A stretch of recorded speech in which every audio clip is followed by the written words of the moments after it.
ഈ മൂന്നാമത്തെ എപ്പിസോഡിലേക്ക് നമ്മൾ എത്തുമ്പോൾ നമ്മൾ ഇപ്പോൾ ചിന്തിക്കാൻ വേണ്ടി പോകുന്നത് how to manage the distractions എന്നുള്ളതാണ്. വല്ലാതെ ഡിസ്ട്രാക്റ്റീവ് ആയിട്ടുള്ള വേൾഡ് നമ്മളുള്ളത്. ഏറ്റവും പ്രധാനമായിട്ടും ഈ മൊബൈൽ ഫോണിൻ്റെ ഉപയോഗം, നമ്മളതിനെ ഡിജിറ്റൽ ഡീടോക്സിഫിക്കേഷൻ ആണ് അതിൻ്റെ ഫോർമുല. നമ്മൾ ഈ ഡിജിറ്റൽ വേൾഡിൽ നിൽക്കുന്നതുകൊണ്ട് തന്നെ നമ്മൾ പെട്ടെന്ന് അതിലേക്ക് നോക്കാനുള്ള ഒരു പ്രവണത കൂടുതലാണ്. അതുകൊണ്ട് ഒരു 4 കാര്യങ്ങൾ ശ്രദ്ധിക്കാനുള്ളത്. ഒന്ന്, നമ്മുടെ മൊബൈൽ ഫോണിനകത്തുള്ള ഈ നോട്ടിഫിക്കേഷൻസ് ഡിസേബിൾ ആണോ ശ്രദ്ധിക്കുക. ഡേ ടൈമിൽ പരമാവധി ഒരു ബ്ലാക്ക് ആൻഡ് വൈറ്റ് മോഡിലേക്ക് മാറ്റുക എന്നുള്ളതാണ് രണ്ടാമത്. 3, നമ്മൾ ഈ വാട്സപ്പിലും ഒക്കെ ഉള്ള സന്ദേശങ്ങൾ ഒരു പ്രത്യേക സമയത്തേക്ക് മാത്രം ചെക്ക് ചെയ്യുന്ന രീതിയിലേക്ക് വരിക. 4ാമത്തെ കാര്യം, നമ്മൾ മൊബൈൽ ഫോൺ ഉപയോഗിച്ചുകൊണ്ടുള്ള ഈ പഠിക്കാൻ വേണ്ടി മാത്രമല്ല, ഈ മൂവീസ് കാണാൻ പല പരിപാടികളിലേക്ക് മൊബൈൽ ഫോണിലേക്ക് ചുരുക്കുന്നു, പകരം ബിഗ് സ്ക്രീൻ ഒഴിവാക്കുന്നുണ്ട്. ഈ പ്രധാനപ്പെട്ട 4 കാര്യങ്ങളും നമ്മളുടെ ഒരു ഡിസ്ട്രാക്ഷൻ നമ്മൾ എന്ത് ചെയ്യും, നമ്മളെ സഹായിക്കും. അപ്പം ഒരു പ്രത്യേക വിൻഡോയിൽ എൻ്റർടൈൻമെൻറ്റിന് വേണ്ടി ആ വിൻഡോ മാത്രം ഉപയോഗിച്ച് TV-യോ അല്ലെങ്കിൽ മറ്റ് ഗാഡ്ജറ്റ്സ് ഉപയോഗിച്ച് കാണുകയോ ചെയ്യുക എന്നുള്ളതാണ്. അപ്പം ഇത് വളരെ കൃത്യമായിട്ട് നമ്മൾ ശ്രദ്ധിക്കണം. ഇത് കൂടാതെ ഡിസ്ട്രാക്ഷൻ മറ്റു കാര്യം ശ്രദ്ധിക്കത്തുള്ളൂ. എത്ര സമയം നമ്മൾ എൻ്റർടൈൻമെൻറ്റ് കൊടുക്കുന്നതാണ് ഒരു സയൻറ്റിഫിക് മാനേജ്മെൻറ്റിലേക്ക് വരുന്നത്. കാരണം ഹാപ്പിനെസ് കൂടാതെ നമുക്ക് പഠിക്കാൻ പറ്റില്ല. കാരണം ആർ യു ഹാപ്പി? കാരണം ഇത് വളരെ പ്രധാനപ്പെട്ടതാണ്. ഹാപ്പിനെസ് ഉണ്ടെങ്കിൽ മാത്രമേ നമുക്ക് ലേൺ ചെയ്യുമ്പോൾ കുറേ കൂടെ ഫോക്കസ്ഡ് ആയി നിലനിൽക്കാൻ പറ്റും. അപ്പോൾ ഹാപ്പിനെസ് നിർബന്ധമാണ്.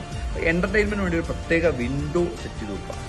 ആ വിൻഡോയിൽ ഫോക്കസ് ചെയ്യണം. പിന്നെ എൻ്റർടൈൻമെൻറ്റിനേക്കാൾ കൂടുതൽ കഴിയുന്നതും എക്സസൈസ്, മണിക്കൂറുകളല്ല ഞാൻ പറയുന്നത്, ഒരു 20 മിനിറ്റ്സ്, ഒരു 15 to 20 മിനിറ്റ്സ് എക്സസൈസ് റെഗുലർലി നല്ലതാണ്. കാരണം അത് നമ്മളുടെ ഒരു ഹാപ്പിനെസ് ഹോർമോൺസ് ട്രിഗർ ചെയ്യാൻ നന്നായിട്ട് സഹായിക്കും. ഒപ്പം തന്നെ ഉണ്ടാകുന്ന സ്ട്രെസ്സിനെ മാനേജ് ചെയ്യാൻ കൂടെ സഹായിക്കും. ഈ സമയത്ത് നമ്മൾ ചിന്തിക്കാൻ പോകുന്ന ഏറ്റവും പ്രധാനപ്പെട്ടത്, ഡിസ്ട്രാക്ഷൻസ് കഴിഞ്ഞാൽ സ്ട്രെസ്സിനെ മാനേജ് ചെയ്യുക എന്ന് നമ്മൾ ചിന്തിക്കുമ്പോൾ തന്നെ നമ്മുടെ മനസ്സിലേക്ക് ആദ്യം വരേണ്ടത് ഈ സൺസെറ്റ് ടു സൺറൈസ്, വൈകുന്നേരമുള്ള സമയം നമ്മൾ എങ്ങനെ മാനേജ് ചെയ്യുന്നതാണ്. ഈ ടൈമിൻ്റെ പ്രത്യേകത എന്ന് വെച്ചാൽ ഈ ടൈമാണ് നമ്മൾ ഒരു ദിവസം ഉണ്ടാകുന്ന എല്ലാ പ്രശ്നങ്ങളെയും പരിഹരിക്കപ്പെടേണ്ട സമയം. എസ്പെഷ്യലി അതുകൊണ്ടാണ് സ്ലീപ്പിൻ്റെ ഇമ്പോർട്ടൻസിനെ കുറിച്ച് നമ്മൾ ചർച്ച ചെയ്തത്. അപ്പോൾ സ്ലീപ്പിലേക്ക് വരുന്നതിന് മുമ്പ് ഈ സൺസെറ്റ് ടു സൺറൈസ് ആ സമയത്തെ ഉപയോഗപ്പെടുത്തുന്നു, ഉറക്കം ഉൾപ്പെടെയുള്ള കാര്യം. അപ്പോൾ അതിന് നമ്മൾ എളുപ്പത്തിൽ മനസ്സിലേക്ക് കൊണ്ടുവരാൻ വേണ്ടി, ഓർഡർ കിട്ടാൻ വേണ്ടി നമ്മൾ ഇങ്ങനെ മനസ്സിലാക്കിയെടുക്കണം. സ്ലീപ്പ് ഹൈജീൻ വളരെ പ്രധാനപ്പെട്ടതാണ്. ഇതാണ് നിദ്രാശുദ്ധം എന്ന് വെച്ചാൽ 5 പ്രധാനപ്പെട്ട കാര്യങ്ങളാണ്. ഒന്ന്, നമ്മുടെ ഡിന്നർ ടൈം എന്ന് പറഞ്ഞാൽ 7.5 മണിക്കൂർ ചെയ്യാൻ പാടില്ല. എന്ന് പറഞ്ഞാൽ സന്ധ്യ സമയം അല്ലെങ്കിൽ സൂര്യൻ അസ്തമിച്ചതിന് ശേഷം 1 മണിക്കൂറിനുള്ളിൽ നമ്മൾ ഡിന്നർ കഴിക്കാനുള്ളതാണ്. മാക്സിമം 7:30 ഡിന്നർ കഴിക്കാനുള്ളതാണ്. രണ്ടാമത്തെ കാര്യം, പരമാവധി കാർബോഹൈഡ്രേറ്റ്സ് കുറയ്ക്കുക. Coffee, tea avoid. Coffee, tea, carbonated drinks, Pepsi, കൊക്കോ ഉൾപ്പെടെയുള്ള 5 മണിക്ക് ശേഷം ഉപയോഗം കുറയ്ക്കാനുള്ളതാണ്. മൂന്നാമത്തത്, റിലാക്സ്ഡ് മൈൻഡോടുകൂടി നമ്മൾ ഉറങ്ങാൻ തയ്യാറെടുക്കുക എന്നുള്ളതാണ്. 4ാമത്തെ ഏറ്റവും ബുദ്ധിമുട്ടാണ്, നമ്മുടെ മൊബൈൽ ഫോണുള്ള എല്ലാ ഗാഡ്ജറ്റ്സും ഉറങ്ങുന്നതിന് 1.5 മണിക്കൂർ കൊണ്ട് മാറ്റിവെക്കുക എന്നുള്ളതാണ്.